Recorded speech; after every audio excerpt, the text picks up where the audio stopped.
When we were kids, Oscar told me I'd be his little follower for life. But when we grew up, he found his goddess and warned me coldly, "Lily, can you stop clinging to me for the rest of your life?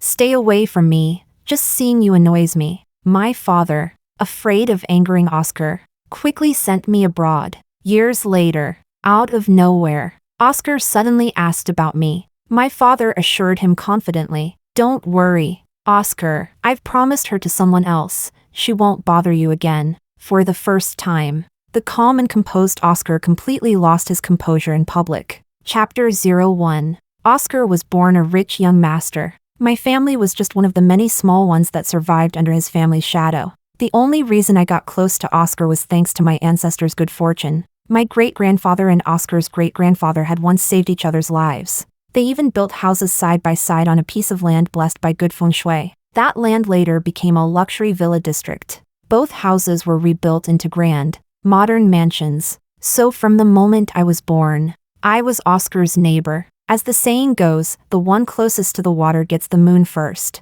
while the other families fought tooth and nail just to get near him. I was already his little follower. I liked being his follower. Staying close to Oscar meant his family would keep supporting my father's business. Dad always told me, "Stay by Oscar's side. Be obedient. Learn to read his mood. Don't ever make him angry. Only then will his family keep taking care of us." My rivals were many. Every family wanted to send their daughters to Oscar. Oscar didn't reject anyone. But my place beside him was unshakable. Every time those girls tried to bully me, Oscar would drive them away. The most recent one to be exiled was Emma. We were on a trip to the Maldives. Emma lounged on a beach chair in her bikini, lazily basking in the sun. "Lily, my juice is gone." I immediately understood, smiling sweetly. "Sure thing, I'll get it right away." When I came back with the juice, I heard her whispering to Oscar, "Why do you always bring Lily along?" Oscar sounded indifferent. "She wants to come, so I brought her." Heh. Oscar always took me with him, from childhood until now. Happily, I set the 2 glasses of juice on the little table between them. "Here you go. Enjoy." Emma shot me a vicious glare. I loved that look. The "I hate you but can't do anything about it" kind. We were classmates, so I knew exactly what kind of person she was. When she quietly ditched me during the sightseeing ride, I wasn't even surprised. But being left alone in a foreign country, not knowing the language, without a phone, and walking for hours without finding the hotel, that was terrifying. Finally, I squatted by the roadside and cried. Tears blurred my vision. Then, through the blur, a lollipop appeared before my eyes. Instantly, joy burst through my tears. Oscar! Just by seeing the lollipop, I knew it was him. When I was little and often cried home alone, Oscar would always come over to comfort me with a lollipop. Back at the hotel, as expected, Emma was gone. She had officially entered Oscar's blacklist. Her family's business was as good as doomed. Girls come and go, but Lily stays forever. He. I was so proud, thinking I could follow Oscar for the rest of my life. But reality proved I was far too naive. Chapter 02. After college, Oscar set his eyes on Gloria, the heiress of a Hong Kong tycoon family. Her family's wealth matched Oscar's perfectly. Her looks, figure, education, background, everything about her was flawless. She was the real goddess. Unlike other women, Gloria didn't show the slightest interest in Oscar. When Oscar reached out to her, for once, things didn't go as smoothly as they always had. Her rejection intrigued him.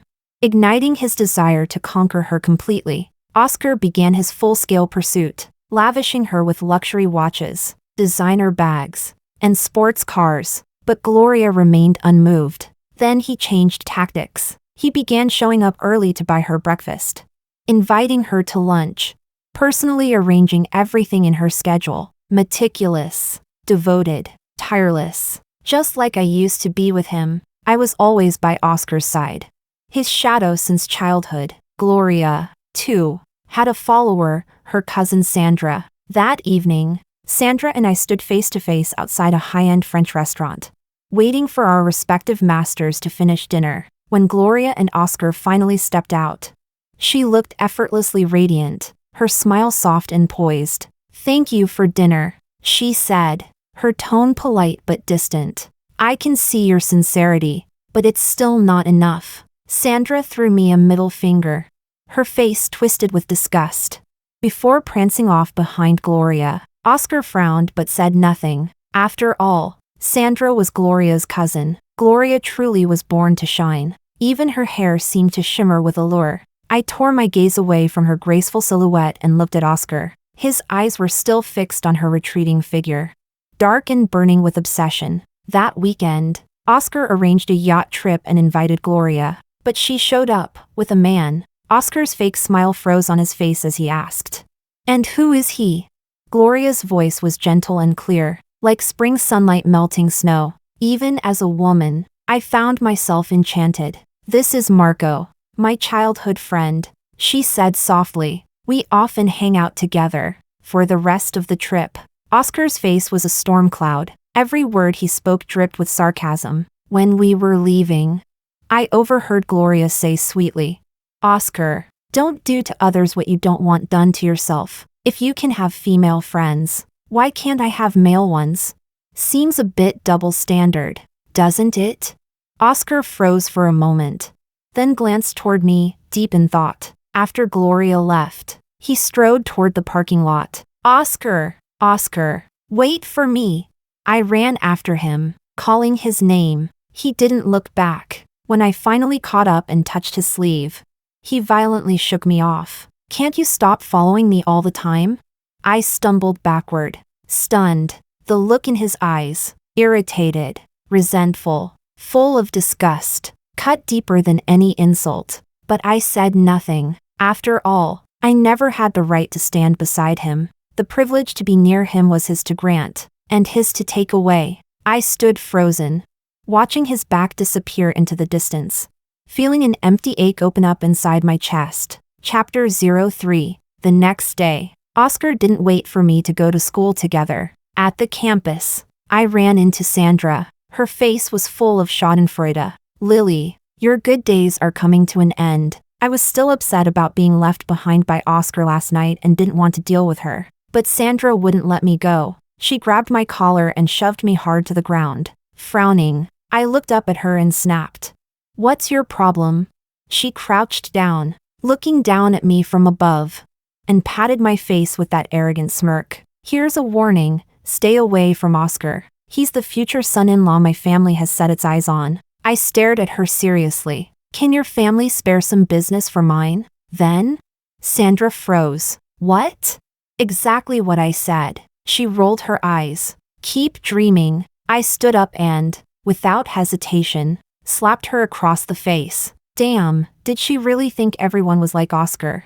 That she could climb on top of me and act superior? "If your family can't give us business, then don't tell me what to do. You're ugly enough as it is, stop imagining things." Sandra went crazy, covering her face. She glared at me viciously and lunged. I didn't hold back. Sidestep. Kick, one smooth motion. With a loud thud, she fell flat on her face. That sound alone cleared up half of last night's frustration. I took a deep breath and walked off to class. After class, I was planning to find Oscar, but to my surprise, he came to find me first. Seeing him at the door, my heart leapt with joy. I quickly packed my books and ran to him. "Oscar!" He didn't answer, didn't even pat my head like before. His expression looked dark. Was he still angry from last night? But I hadn't even done anything wrong. He glanced at me briefly and said only one thing, "Come with me." I followed him obediently. We were heading toward the art department, Gloria's department. Even before we reached the dance studio, I heard the sound of sobbing. A bad feeling crept up my spine. Gloria was comforting Sandra, who was crying miserably in her arms. Oscar led me forward and said curtly, "Apologize." My eyes widened. He was defending her? She started it.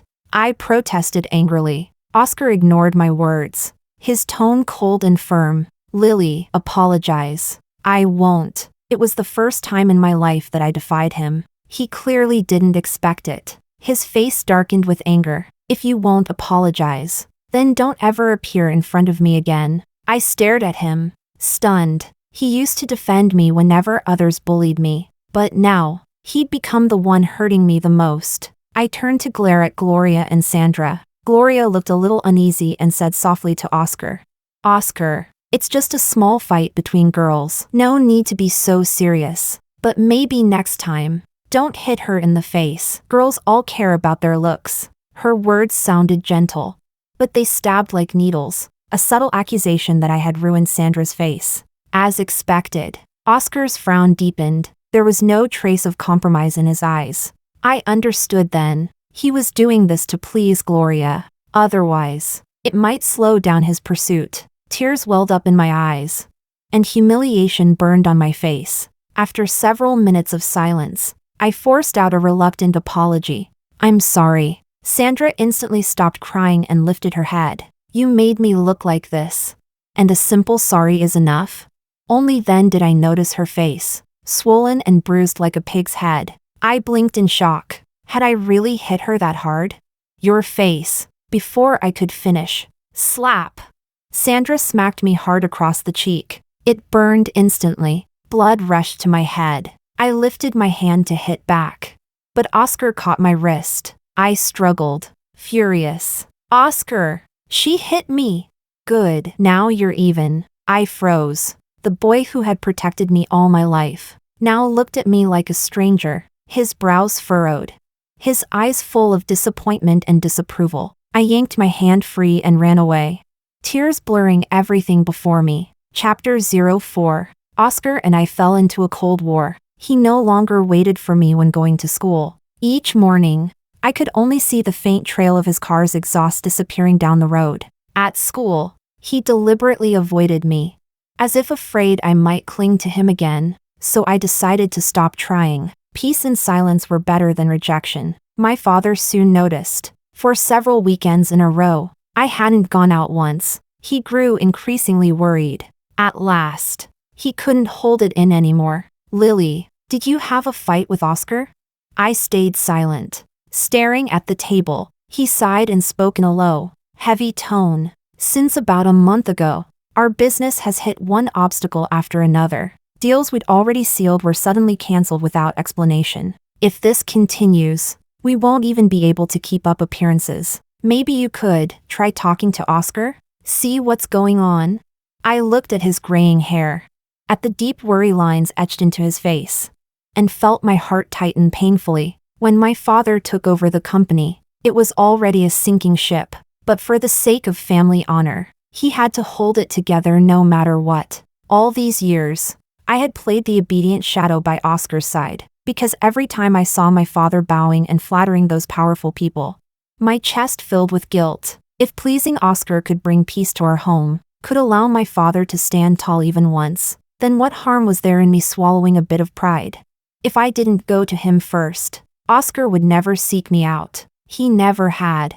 The only time he ever came to me on his own was to scold me for someone else's sake. Monday, I returned to campus, pacing anxiously outside Oscar's department office. 4 weeks. The news had been full of him and Gloria, their dates, their photos, everywhere. I didn't even know in what capacity I could face him anymore. Then a mocking voice interrupted my thoughts. "Well, if it isn't Miss Lily herself?" That shrill, taunting tone could belong to no one but Emma. She had been doing very well lately. Oscar's family was favoring hers, their business booming, her entire family rising in status. Once upon a time, anyone who bullied me would be blacklisted by Oscar. But now, he really wasn't the same man anymore. "What's the matter?" she sneered. "Came to see Oscar? Some people just don't know their place. A little lapdog thinking she can climb her way up to become a phoenix. Too bad, princes are meant for princesses." Her voice dripped with malice, each word scraping my nerves. I looked at her coldly. "And you? What are you supposed to be? A chicken or a crow?" If I couldn't be a phoenix, then what made her think she could? Did she really think she was fit to stand beside him? "You." My words stunned her, and for a moment, her face twisted with rage. Then she gave a short, mocking laugh. "Maybe not a phoenix, but at least I'm friends with the crown princess. Some people though, are just destined to be cannon fodder. You'll see, you'll be thrown out of the capital soon enough. With that, she crossed her arms and walked away with an exaggerated sway of her hips. Thrown out of the capital? Did she mean me? Emma, friends with the crown princess? My mind flashed to what Sandra had said before. It all fit together. Emma must have whispered something to Gloria. In the end, I didn't see Oscar that day. He had gone with Gloria to Hong Kong. It didn't matter. His mother's 50th birthday was coming up. He would definitely be there. Chapter 05. The weekend arrived. Politicians, business magnates, and every influential name in the city came to celebrate Oscar's mother's 50th birthday. I scanned the ballroom but didn't see Oscar or Gloria. After Mr. and Mrs. Grant, Oscar's parents, gave their speeches, the opening dance began. The bright chandeliers dimmed, replaced by cascading lights that painted the floor in colors. Then, under the shifting glow, the perfect couple appeared in the center of the dance floor. The music started. The two of them moved gracefully, a handsome man and a beautiful woman, gliding like a dream. When the dance ended, applause thundered across the room. They bowed, smiled, and left the floor together. The crowd was delighted. I followed them quietly, hoping for a chance to ask Oscar whether he had intentionally interfered with my family's business. As I reached the upper gallery, I froze. Oscar and Gloria were locked in a passionate kiss. My eyes widened, my entire body turning to stone. When I finally regained my senses, I ducked behind a wooden door, trembling, their muffled breaths, their whispers, the sound of lips meeting, every note sliced through the air. After what felt like forever, the sounds faded. Oscar handed Gloria a glass of red wine. They leaned against the railing, speaking softly to each other. "When is that male friend of yours finally going to stay away from you?" he asked. Gloria twirled the wine in her glass, smiling faintly. "You're so bad. You can have your female friends, but my male friend can't stay near me?" Oscar leaned close, whispering something into her ear. I couldn't hear it. All I caught was Gloria's playful tone. "Well, that depends on your performance." They lingered there, wrapped in warmth, before finally leaving the gallery. I stepped out from behind the door, feeling like my soul had been dunked into ice water. For the first time, I knew I might really never have a place by Oscar's side again. But what about my family? What about our company? I went downstairs, dazed. Sandra, Emma, and Margot raised their glasses at me with mocking smiles. I couldn't stand it. I turned and fled to the restroom, gasping for air before the mirror. Then a familiar voice came from the doorway. "Do you know why your family became a thorn in Gloria's side?" Emma leaned lazily against the frame, smirking. "I just happened to tell Gloria that your family once had a childhood engagement with Oscar's. Her family needs the Grants as a stepping stone to expand their network in the capital. Oscar is their key target. You'd better step aside while you still can. The Glorias deal with both the underworld and the upper class. You don't want to cross them." A childhood engagement? My heart jolted. When did that ever happen?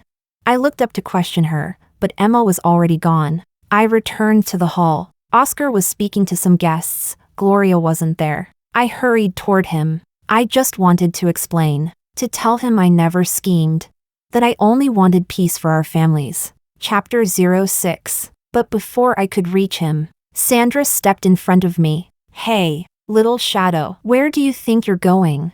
"None of your business. Move. Careful how you talk to me." She sneered. "Want me to make you crawl again like last time?"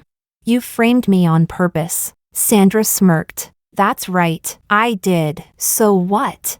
You're just my sister's contrast piece, her foil. As long as she exists, Oscar will always take our side." I laughed coldly. "You talk like you're the one Oscar loves. Just a cousin." Yet she acted so untouchable. Anger flashed in her eyes. She glanced behind me, then stepped closer, almost pressing against me. "Move," I said sharply, irritation flaring. Something cold flickered in her gaze, and in the next second, our positions switched. Sandra stumbled backward, straight into the towering pyramid of wine glasses. Before I could grab her, she crashed into it with a shattering crash. Crimson wine splashed everywhere. The sound of breaking glass silenced the entire ballroom. "Lily," Sandra cried, tears streaming down her face. Why do you always have to pick on me? What have I ever done to you? Her voice rang out pitifully. Dozens of eyes turned toward me. It wasn't me, I stammered. Oscar strode over, frowning. I rushed forward, grabbing his sleeve. Oscar. She fell by herself. It wasn't me. Gloria helped Sandra up while the family doctor came to check her arm. Gloria's brows knit in a gentle frown. She glanced at Oscar, hesitant to speak, but her silence said everything. Oscar pulled his arm out of my grasp. Lily, can't you just stay away from me? Stop making trouble and forcing me to clean up your messes. No, it's not like that. They're ganging up on me. They said our families had a childhood betrothal.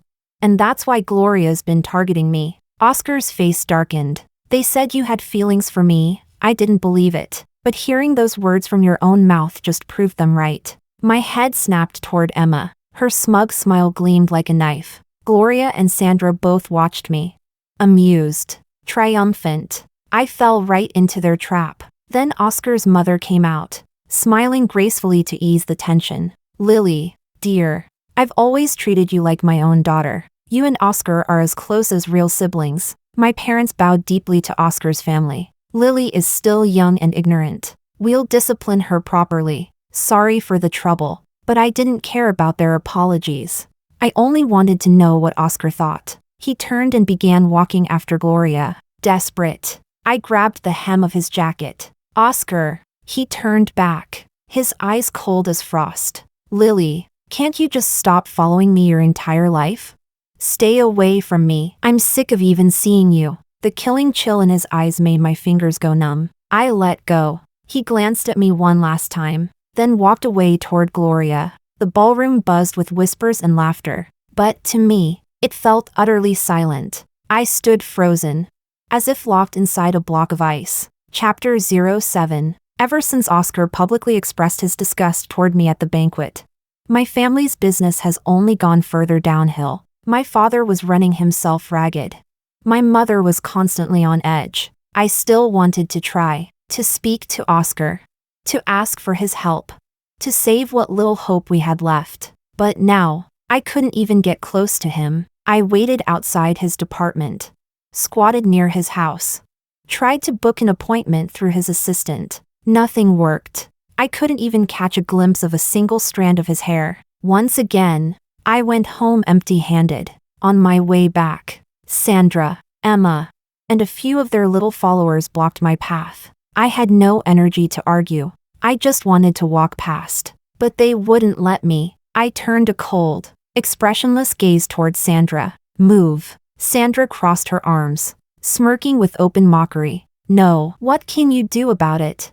She gave her cronies a meaningful look, and a few of them stepped forward, hands already reaching toward me. Anger burned in my chest. Get lost, I shouted. They ignored me completely. Instead, they got rougher, when one of them shoved me hard enough that I nearly fell again. My patience snapped. My eyes went red. I'm warning you, I hissed. Leave, now. Don't push your luck. Sandra let out a mocking laugh. Oh, I'm so scared. Go on. Girls, let's see what happens if we piss off Miss Lily. Her taunt unleashed them. Hands pulled at my hair, tugged at my clothes, shoved me back and forth like a ball being kicked around. Fury flooded through me. I grabbed the wrist of one of them, twisted hard. Crack. A scream followed. Then I kicked another in the stomach, tripped two more, and caught the face of the next one, slapping her left and right until she fell. When the last of them went down crying, I turned to face Sandra and Emma, two spoiled heiresses. But neither of them knew what kind of girl I truly was. When I was young, because I was always with Oscar. Some kidnappers once targeted me to extort his family. After that, Oscar and I trained in martial arts together. That's why, back at the banquet, he believed so easily that I could have beaten Sandra. Because I could. Wait, no. If Sandra knew how capable I was, then she planned this. She knew exactly what she was provoking. A chill crawled up my spine. Something was wrong. Suddenly, Sandra stumbled backward. She hit the ground hard, clutching her stomach, her face turning pale. Brother-in-law. She whimpered weakly. Help me, brother-in-law? My head snapped up, following her gaze. I met a pair of cold, dark eyes. Oscar. I froze. There was no point defending myself now. The scene spoke for itself. Gloria ordered her people to take Sandra and Emma away. Oscar turned to leave, but after a few steps, he stopped. He looked back, just enough for me to see his profile under the fading light. Lily, he said quietly. I think. I never really knew who you were. The words hit harder than any slap. Something caught in my throat. Pain, sharp and choking, rose all at once. I wanted to speak, but no sound came out. Tears blurred my vision, and my chest tightened until I could barely breathe. I staggered home, empty, weightless, like a wandering ghost, in my dark room. It felt as though every ounce of strength had been drained from my body. I fell asleep, and didn't wake up for an entire day and night. Chapter 08. Early the next morning, I drifted downstairs like a ghost. The whole villa was dark and empty. Not a single light on. Not a sound of life. I went to get a drink of water, but the water dispenser was already empty. My parents were nowhere to be found. I sat on the sofa, and tears welled up in my eyes out of sheer helplessness. Then, a faint sound came from the maid's room. I turned toward it. Monica, our housekeeper, stood there with a suitcase in hand, looking back at the house again and again as if she couldn't bear to leave. When she saw me, her eyes lit up, like she just spotted her last hope. Miss Lily, please, she begged. Could you talk to the master and mistress for us?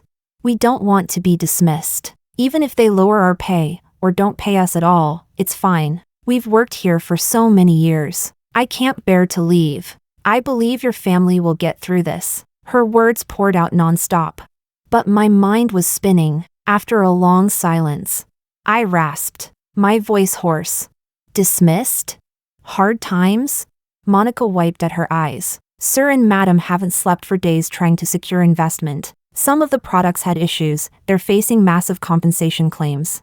Only then did I realize how completely our world had fallen apart. I grabbed her hand. Please, don't go yet. Wait for me. My throat tightened. Let me think of something. In the end, she stayed, but the household had already reached the brink. I handed her all the money I had left, asking her to take care of things at home as best she could. Then I went to find my parents. They were standing outside our company building, which now looked half abandoned, surrounded by an angry mob. Shouting filled the air. You'd better give us an explanation. My daughter died after eating your spicy strips.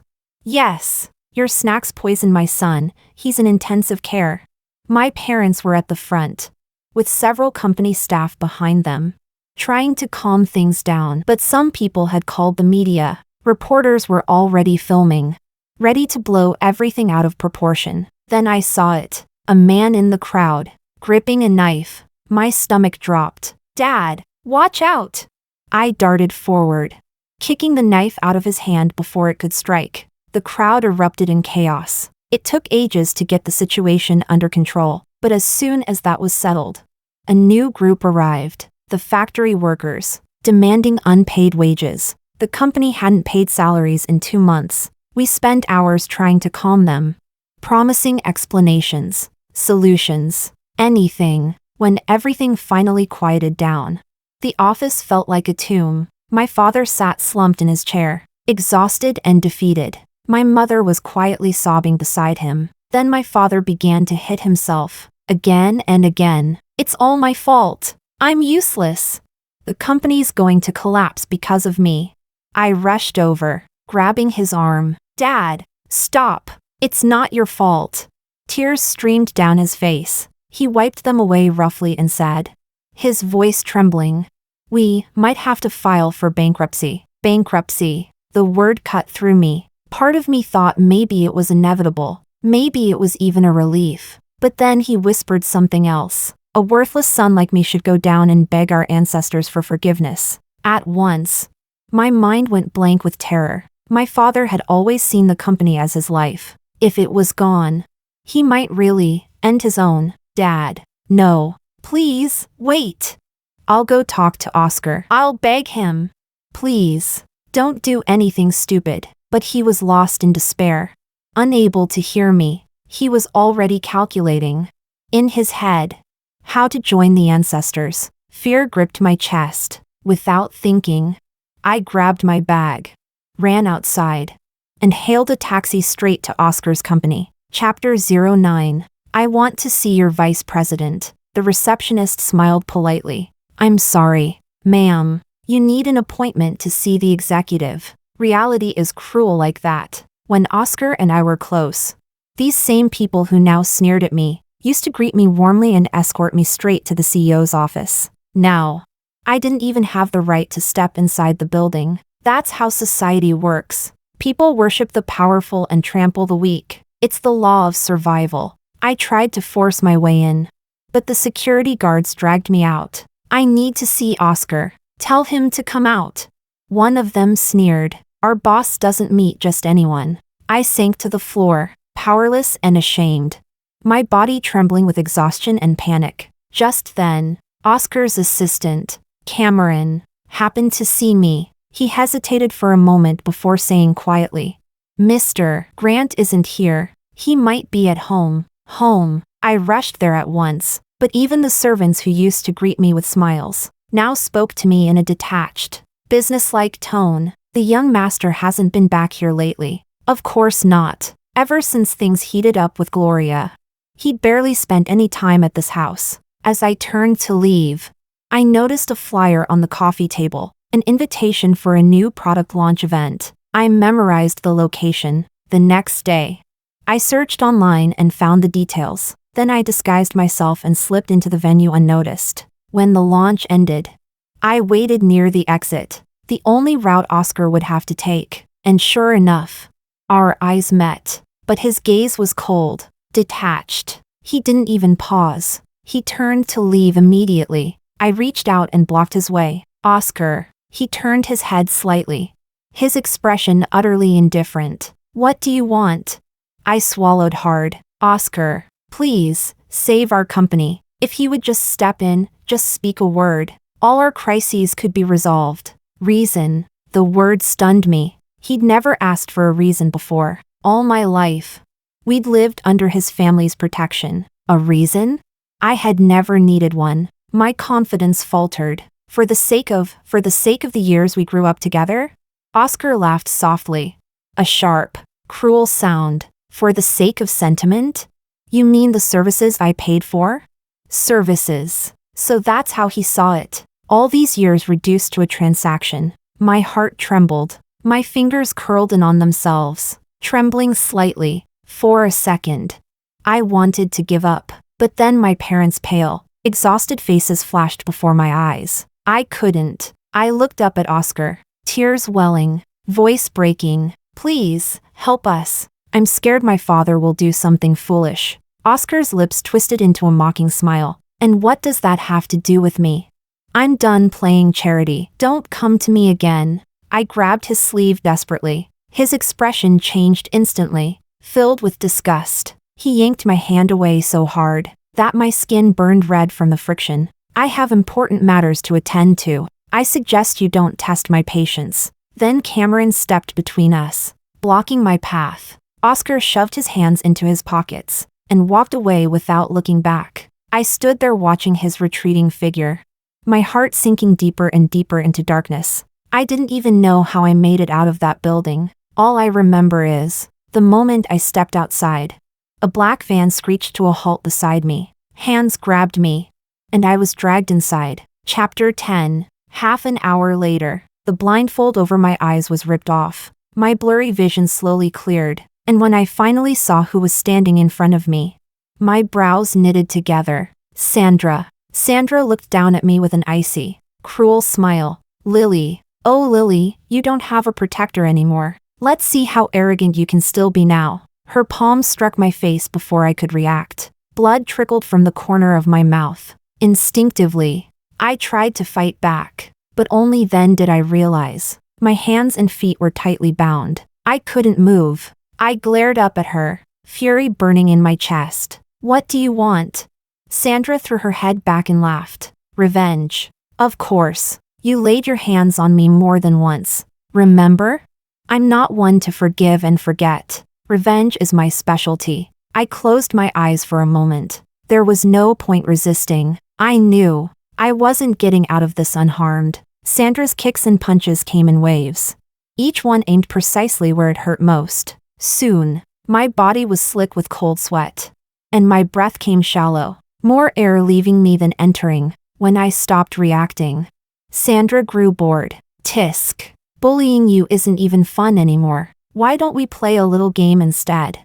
She crouched beside me, smiling. Call Oscar. If he comes to save you, I'll let you go. If he doesn't, well, that's not my fault, is it? Call Oscar? It had been so long since he last answered my calls. Would he even pick up? Sandra nodded to one of her men, and they loosened the ropes around my wrists and ankles. The moment I was free, I collapsed onto the floor like a rag doll. Go on, Sandra said coldly. Call him. If he still cares, you'll walk out of here alive. I didn't want to.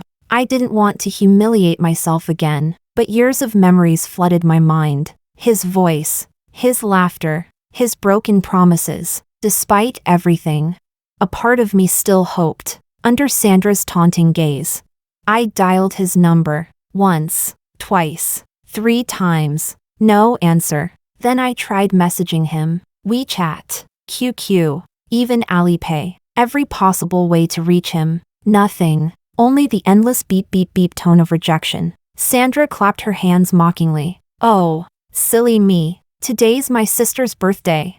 Oscar must be busy preparing gifts and decorating the venue. How sweet, isn't it? So that's what he'd meant earlier. His important business. A birthday party. A hollow laugh escaped me. Tears spilling down my cheeks. Heh, heh. The pain in my stomach from her earlier kick tightened into spasms. Sandra watched me struggle and smirked. Well, since you can't reach him, why don't I give it a try? She pulled out her phone and dialed Oscar's video call. Brother-in-law, she said sweetly. Are you busy?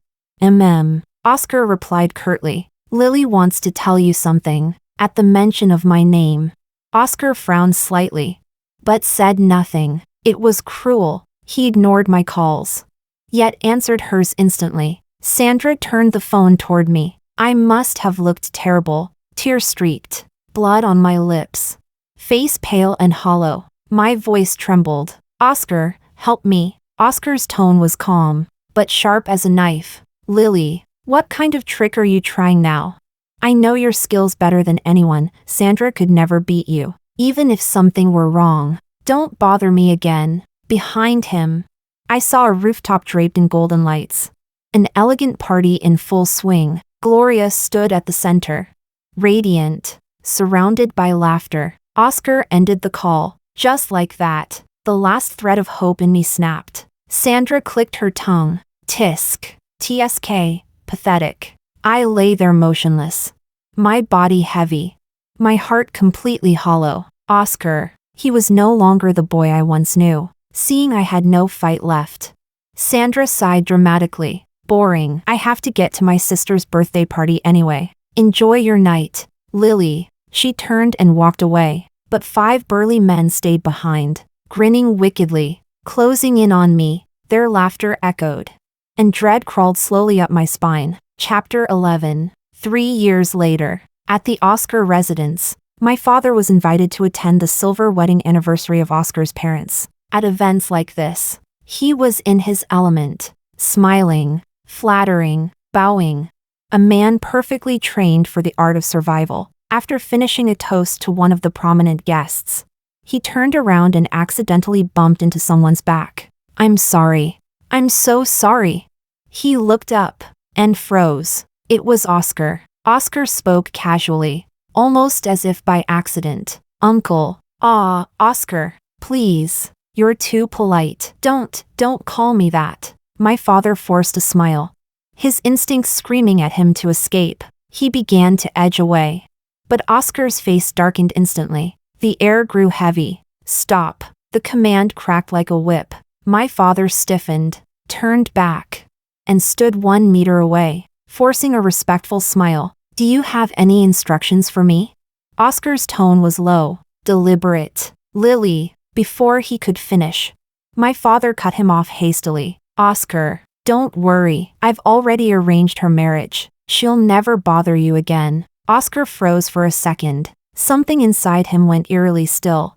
As if a piece of him had been hollowed out. His gaze turned razor sharp. Say that again. The pressure in his voice was suffocating. My father wiped the cold sweat from his forehead. Rest assured. I've given her to someone else. She'll never trouble you again. Not in this lifetime. At the second repetition, Oscar's expression twisted. Without warning, he hurled his wine glass to the ground. It shattered into glittering shards.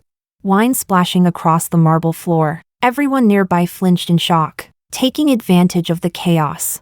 My father slipped away. That same night, he called me overseas. Sweetheart. I was half asleep when I answered. It was dawn where I was. My father rarely called at this hour. Dad, what's wrong? Lily, you must stay hidden. Don't come back. My heart skipped. What happened? He told me about the outburst. How Oscar smashed the glass in front of everyone. Meanwhile, in Oscar's study, Oscar stood before a group of technicians, his eyes fixed on the glowing screen. Through a small hidden device, our conversation, my father's voice, my own, played clearly through the speakers. Can you locate her? The lead technician frowned, typing rapidly. After a few 10 seconds, a series of electronic beeps sounded. Then, got it. Back in London. Sleep was impossible after the call. I got up and went to the window. It was nearly dawn. But the city was already alive. Cars rushing, neon lights flickering. Just like the sleepless nights in Beijing, memories came flooding back. That evening, 3 years ago, someone saved me. She recorded everything that happened.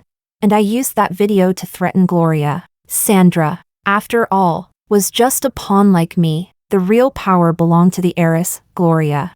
The one who controlled her entire family's standing in Beijing. I told Gloria, if you don't do as I say, I'll release the video, show the world what Sandra did to me. Once public opinion turns, your family's reputation in Beijing will be finished. And I added, the more you target my family, the more I'll cling to Oscar. I'll expose our childhood engagement and make sure the entire city mocks you. She had no choice but to yield. Gloria agreed to help stabilize our company. On one condition, I had to disappear. So I did. The day I left, Beijing was drowning in rain. Gloria, terrified that Oscar might discover I was gone, made an immediate investment in our family's business. Using it as a cover story, my parents attended the ribbon-cutting ceremony. Smiling for cameras under umbrellas, I stood apart, alone. That night, I boarded a plane to England. I didn't look back. Oscar had already shattered everything inside me. There was nothing left to mourn. Before I left, I told my parents to erase my records, change my name, cut all ties. And in that foreign land, I started to build a new life. From nothing. Chapter 12. Not long after I left, Oscar and Gloria got engaged. Their engagement ceremony was grand, a global live broadcast. Even overseas, I couldn't avoid seeing it. It was the same month I arrived in England. That's when I met Hudson. He was refined, intelligent, from a distinguished family, and quietly offered my parents and me a great deal of help.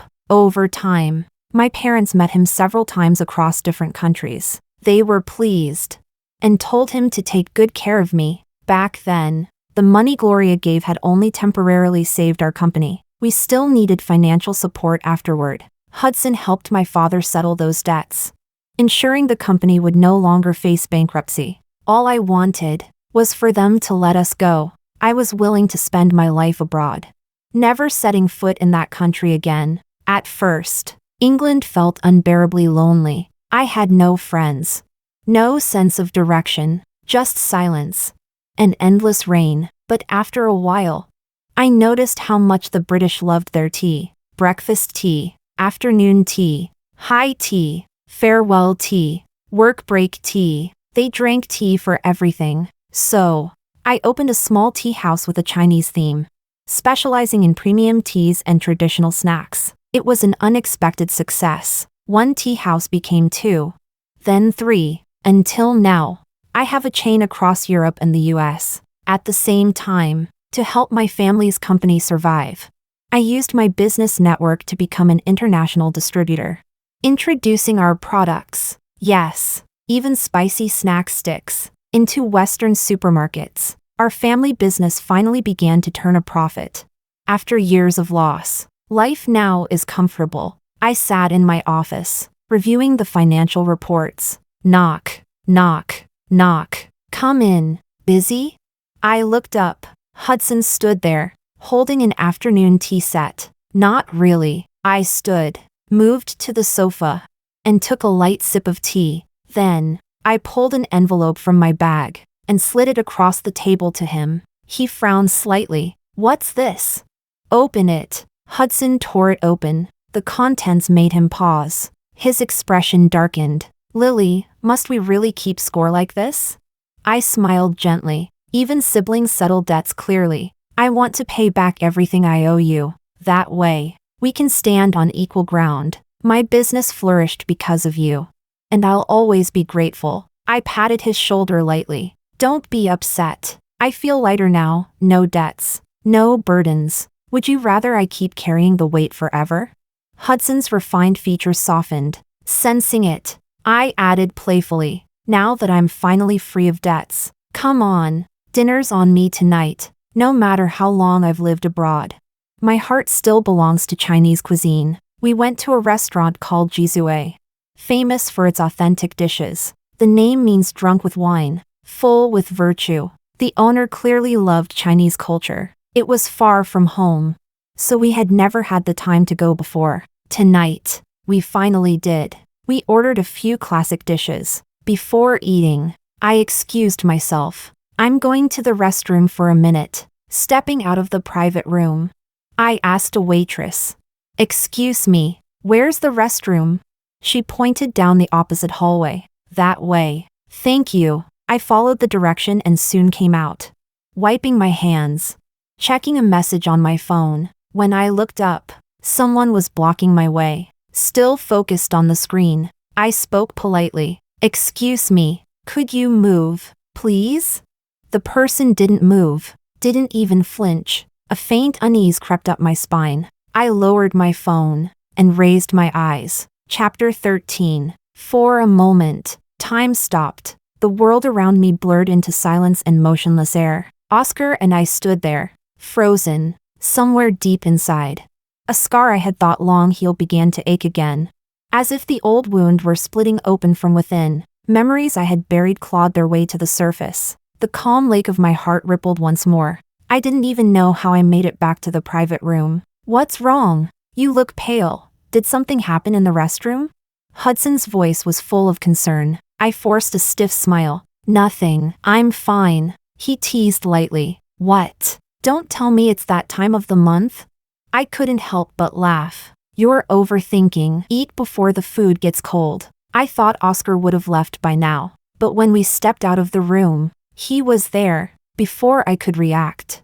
Oscar's fist slammed straight into Hudson's face. Then another, and another. He was out of control, like a storm unchained. Stop it! I shouted, trying to pull him back. But he didn't even seem to hear me. With no choice left, I caught his arm mid-swing and hit him back. Hard. Catching him off guard. Finally, he stopped, but then I saw the look on his face. That wounded, disbelieving expression, as if I were the one who had betrayed him. Was he serious? He beat someone half to death and still dared to look hurt? I ignored him, turning to Hudson instead. Are you all right? His face was a mess of bruises, but he forced a wry smile and shook his head. I'm fine. Come on. We're seeing a doctor. I supported Hudson and started to leave. Before stepping out, I glanced back at Oscar, ready in case he lunged again. He just stood there, eyes blood red, staring at me with 1,000 unsaid words. I didn't care. I walked away. That night, I thought it was over, but when I came home, Oscar was there, leaning against my door. My grip tightened on my purse. For a moment, I hesitated. Then I took a breath. What was I afraid of? I'd done nothing wrong. If you live honestly, you don't fear ghosts knocking at midnight. So I kept my face calm, unlocked the door under his gaze, stepped inside, and shut him out. Too tired to think, I collapsed onto my bed and fell asleep. The next morning, I opened the door, and a body fell forward into my apartment. I froze. It was Oscar. His face was pale, cold sweat covering his forehead. He was completely unconscious. I stood there, torn between impulse and reason. After a long moment, I knelt down, wanting to help him, but the moment my hand hovered near his arm, the pain from years ago, Sandra's beating, the helpless agony, flashed vividly through my body. The trauma made my whole frame tremble, and so, I pulled my hand back. Then, heartlessly, I kicked him out of the doorway. Bang! I shut the door and walked away, leaving him sprawled outside, unconscious. I had no idea what game he was playing. And honestly, I didn't care. I had a new life now. Everything fit neatly into place. I was no longer that desperate girl who followed Oscar's every step, eager for scraps of his approval, whether he lived or died. It had nothing to do with me. But after that day, Oscar became like a ghost. Wherever I went, he was there. When I dined out, he stood by the restaurant window, at art galleries. He appeared at every corner. When I went to work, he waited outside my office building, and every night, without fail, he stood by my door. If Hudson and I appeared together, Hudson would end up getting beaten again, for 2 full months. This continued, and through it all, I never said a single word to Oscar. I thought it was a passing obsession, but I was wrong. Even his assistant, Cameron, watched me from afar, wanting to say something but holding back. People at work whispered. Neighbors avoided me, as if I were cursed, haunted by something unclean that refused to let me go. Chapter 14. That night, when I came home, Oscar wasn't there. I quietly exhaled, a small wave of relief washing through me. And yet, beneath that relief, there was something else, an odd, hollow sense of loss. Still, I went through my usual routine: unlock, enter, close the door, smooth and precise. I've always been a light sleeper. In the middle of the night, half dreaming, I suddenly heard the faint click of a lock. Instantly, my nerves tensed. In the darkness, I slipped out of bed, grabbed a wooden stick, and hid behind the sofa. A tall figure was ransacking my living room, searching drawers, opening cupboards. He stepped into the bedroom, found the bed empty, and stiffened. My heart pounded so loud it drowned my breath. I thought maybe I could pay them off, but judging by his movements, that wasn't going to work. He began searching for me, with nowhere left to retreat. I attacked first, catching him off guard. I swung the stick hard into his back. He shouted, turned, and lunged at me. Only then did I realize he wasn't alone. 2 men, both over 6 feet tall. Even with my martial arts training, facing 2 armed men was overwhelming. One of them pulled out a short knife, its blade glinting cold under the streetlight.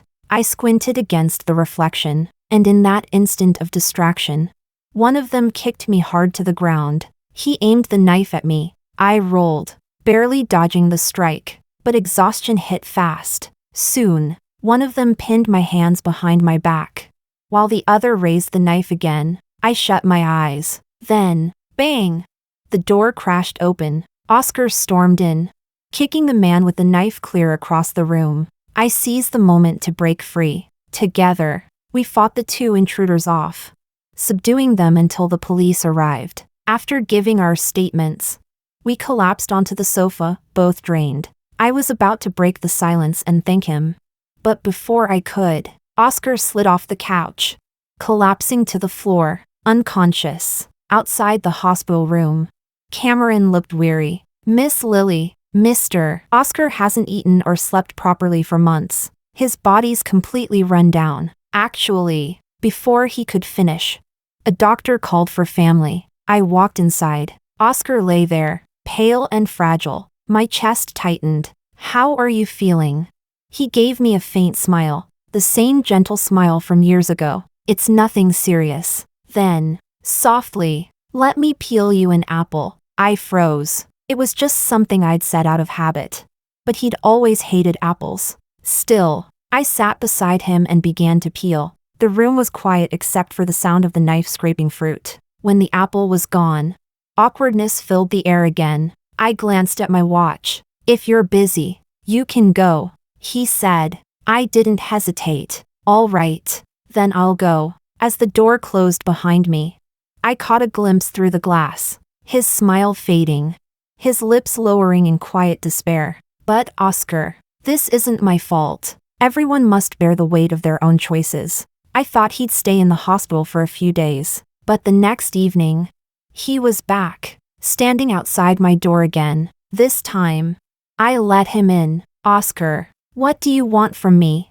After 2 relentless months, I couldn't imagine what he was still clinging to. He pressed his lips together, his face less pale but still weak.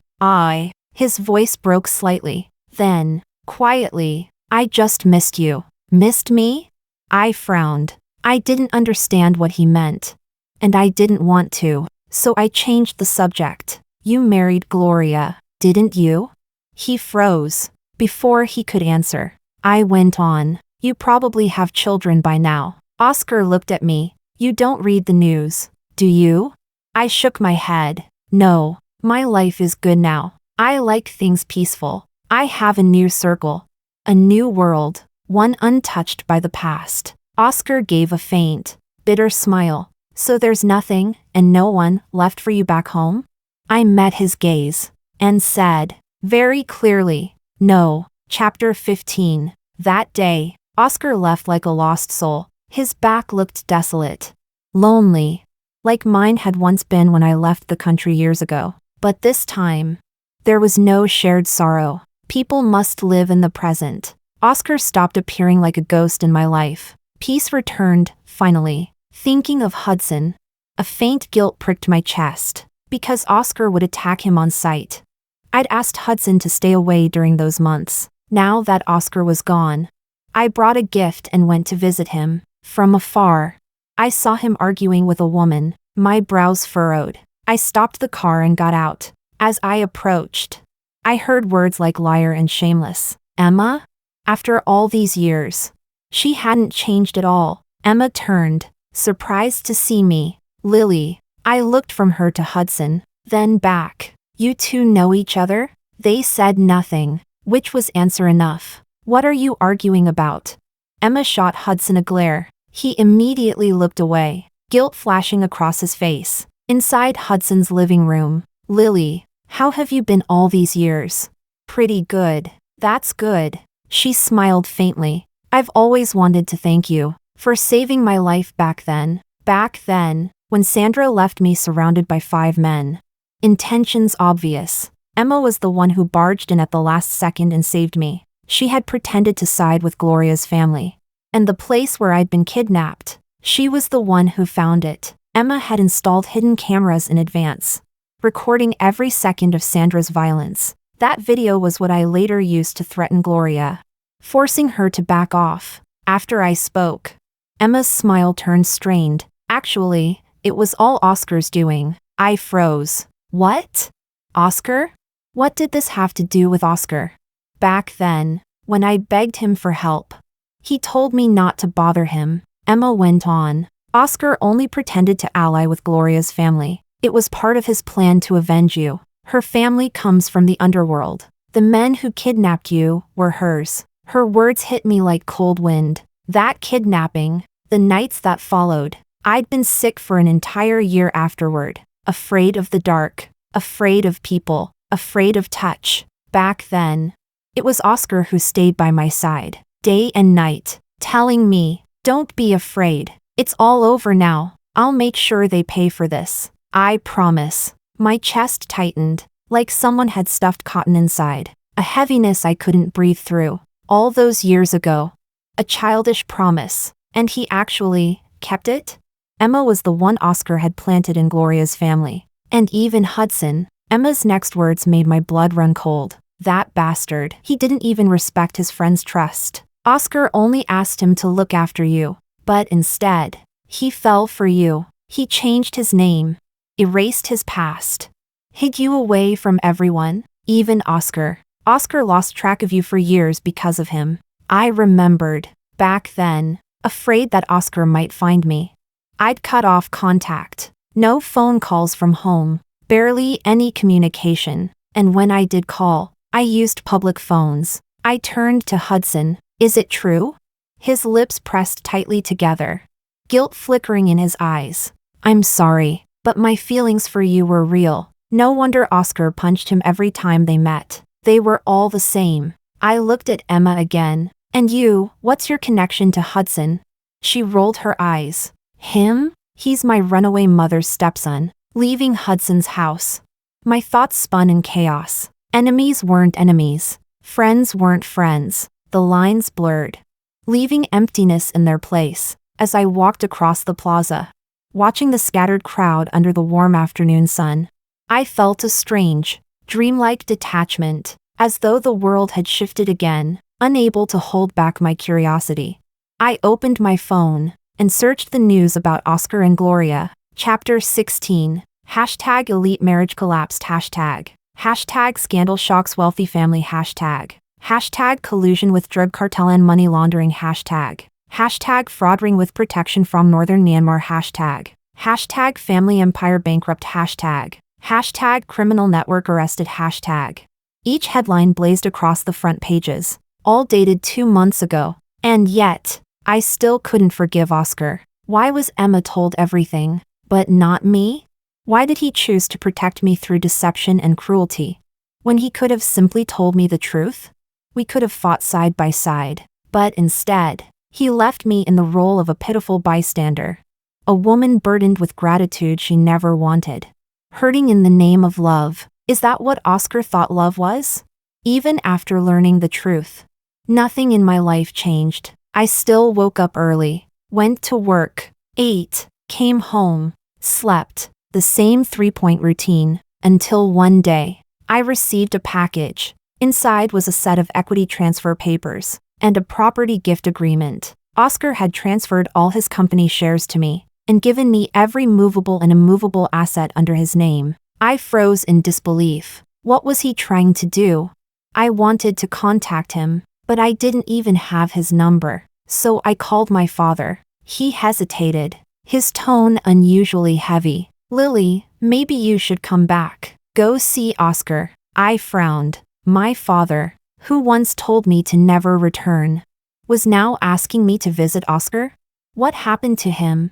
A long sigh came from the other end. He's young, but he's been diagnosed with a terminal illness. He's stopped treatment. After hanging up, I sat in silence for a long time. The papers in my hand felt like they were burning through my skin. It took me hours, days, maybe, to convince myself I had to return them, at the very least. I needed to face him one last time. I flew home. When I arrived at his house, Oscar wasn't there. Instead, his mother greeted me, taking my hand gently. Lily, it wasn't Oscar's fault. He had no choice. Gloria's family had their eyes on ours. If we fought them head-on, none of us would have survived. You and Oscar were truly engaged since childhood. But as long as you stayed, Gloria's family would never let you go. Sending you away was the only way to protect you. After you left, Oscar fought them in silence, matching wits, trading blows, until he finally won. Her voice trembled as she went on. The government wanted to take down Gloria's family, but for political balance, and to avoid stirring anti-national factions, they couldn't act publicly, so they turned to Oscar, and he agreed, gladly. It gave him a reason to destroy them from within. The only unpredictable factor was you.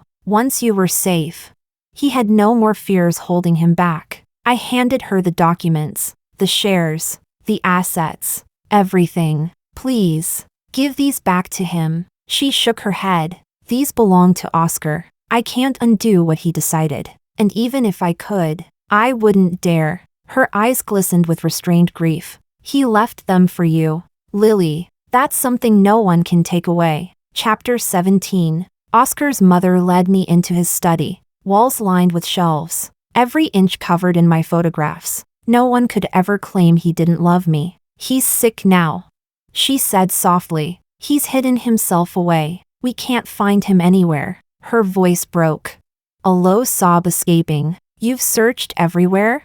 She nodded, tearfully. Every place we could think of. He's vanished. Maybe he knows he doesn't have long, so he found a quiet place to hide. To slip away unnoticed. Her words stung. My throat tightened. I had only one thought left, to find him, to give everything back. I couldn't bear the weight of what he'd left me. Pacing the room, I searched for any clue to where he might go. Nothing. Only my pictures. And, oddly, a single photo of a pyramid. A sudden spark flashed in my memory, when I'd been kidnapped as a child. Terrified and half-conscious. I'd once told him, Oscar, if I die, make me into a mummy. Then when you miss me, you can come visit me. He had scolded me back then. Don't say stupid things. You won't die. If you do, we'll die together, and I'll make us both mummies. We'll stay together forever. If his feelings had been that deep, then of course, he wouldn't want me to learn of his death without comfort. Would he actually want to turn himself into a mummy? I boarded a plane to Egypt. That ancient, mysterious land. Modern Egyptians no longer mummify the dead, but a few old workshops still preserve the craft. I searched from city to city, following faint traces of rumor and tradition, and finally, in one secluded workshop once reserved for royalty, I found him. I pushed open the wooden door. In the quiet courtyard, a wicker chair creaked gently in the breeze. I stepped closer, and there he was, lying back with his eyes closed. Peaceful as if asleep, tears rushed to my eyes. I stormed toward him, shouting through sobs, Oscar, you coward! You get sick and your first instinct is to hide? Is that what a man does? You dump your company on me, wreck my peace, and now you plan to disappear again? Oscar slowly opened his eyes. Stunned to see me standing there, he stayed silent, listening as I scolded him. Do you even know how ugly mummies are? I like handsome, living men, not shriveled corpses. Go die somewhere else if you must. He blinked, uncertain, then muttered cautiously. Then, should I freeze myself on Mount Everest instead?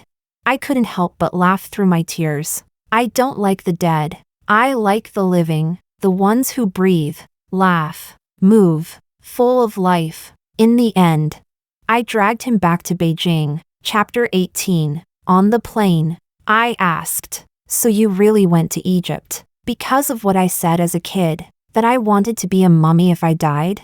Oscar nodded seriously. I groaned. Oh, for heaven's sake. That was when I was little. I didn't know mummies were so hideous. Oscar stared at me earnestly. As long as the body's preserved, the soul can return. I stared back, speechless. So he really meant to preserve his body, so that his soul could come back to find me? It was eerie, but heartbreakingly sincere. Can't we just live well, separately? You're an adult now, stop making people worry. I glared at him, exasperated. He blinked like a scolded puppy. Looking pitiful, I sighed. He was still sick, after all, but I still didn't know what he was sick with. What exactly is your illness? Is it really incurable? Do you really have to die? He hesitated, mumbling. That irritated me. Can you speak like a man for once? What disease is it? Stop mumbling like a child. Finally, he blurted out, breast cancer. I froze. I must have misheard. What? He repeated, clearly this time, breast cancer. I stared at him, speechless, turned my gaze away, embarrassed. Quietly, I pulled out my phone. And yes, men could get breast cancer. It could be triggered by prolonged stress, emotional strain, years of repression. So that's how he got it. Back in China, I arranged the best doctors, the best hospital. Before the surgery, Oscar gripped my hand tightly. Lily, wait for me to come out. I tried to lighten the moment. You'd better come out alive. If you die, I'll spend your money on younger men. Oscar gave a weak, wounded smile. I won't give you the chance. The doors to the operating room closed, separating us, 2 worlds apart. I still hadn't forgiven him completely, but forgiveness could wait. He needed to live first. Because if he died, all debts would die with him.